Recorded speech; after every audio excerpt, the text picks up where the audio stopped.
the title of the speech was, growing up a Greek weather geek. So I guess I have to talk a little more about my family. And it's an experience that I'm sure a lot of you have. Who's seen my big fat Greek wedding? All right, that's me. It's funny, after we got married in the church 20 years ago, and my wife also converted to Greek Orthodox. And when that movie came out, we went to the movies, and she's just sitting there like this.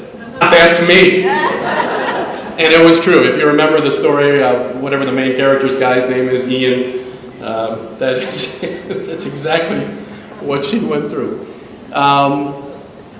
Both grandfathers had large families. They brought over with them several brothers and sisters. My mother has 9 sisters and 1 brother, so 11 in the family. My grandfather was going to keep going until he had somebody to carry the Dracos name forward. And so each one of those aunts and uncle had 4 or 5 kids. My dad's side of the family, a little bit smaller, 2 brothers, but they all had 4 or 5 kids. So one time I tried to add them all up, and I think I had like 38 first cousins in Chicago. And I would always tell my friends how many people were at Thanksgiving dinner.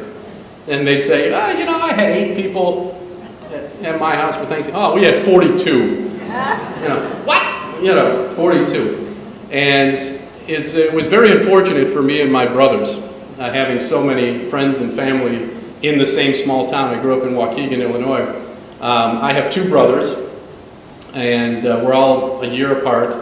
By the way, I think my mother should be a saint for handling all that. And I'm the smallest one, and she cooked for us every night. Now she doesn't cook anymore. Like if anybody comes over for a Sunday dinner, we're ordering out, or your father is cooking. That's it. I'm done. But in this town of Waukegan, Illinois, it was like, I was going to steal your joke, but I already forgot it. What did you call it? The GBS, Greek Broadcasting Network. I was telling Father Dean, it was better than the internet, or better than social media. My brothers and me, we couldn't get away with anything. As soon as I did something, it was less than 2 phone calls away from my mother, and they would find out. As a matter of fact, one of my aunts wound up being the police dispatcher in the town of Waukegan, Illinois. So when I got my first speeding ticket, before I even got home, I was hearing, "What were you doing, Bellino?" So the Greek Broadcasting Network, there it is, alive and well in Waukegan, Illinois.